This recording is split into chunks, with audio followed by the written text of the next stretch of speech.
سالم نے بیان کیا کہ عبد الملک بن مروان نے حجاج بن یوسف کو لکھا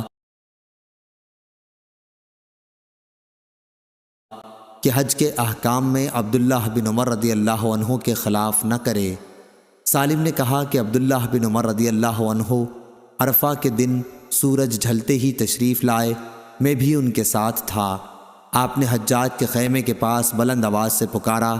حجاج باہر نکلا، اس کے بدن پر ایک قسم میں رنگی ہوئی چادر تھی۔ اس نے پوچھا، ابو عبد الرحمن کیا بات ہے؟ آپ نے فرمایا، اگر سنت کے مطابق عمل چاہتے ہو تو جلدی اٹھ کر چل کھڑے ہو جاؤ۔ اس نے کہا، کیا اسی وقت؟ عبداللہ نے فرمایا کہ ہاں اسی وقت۔ حجاج نے کہا کہ پھر تھوڑی سی مہلت دیجئے کہ میں اپنے سر پر پانی ڈال لوں، یعنی غسل کر لوں، پھر نکلتا ہوں۔ اس کے بعد عبداللہ بن عمر رضی اللہ عنہ سواری سے اتر گئے، اور جب حجاج باہر آیا تو میرے اور والد ابن عمر کے درمیان چلنے لگا، تو میں نے کہا کہ اگر سنت پر عمل کا ارادہ ہے تو خطبے میں اختصار اور وقوف عرفات میں جلدی کرنا۔ اس بات پر وہ عبداللہ بن عمر رضی اللہ عنہ کی طرف دیکھنے لگا۔ حضرت عبداللہ بن عمر رضی اللہ عنہ نے کہا کہ یہ سچ کہتا ہے۔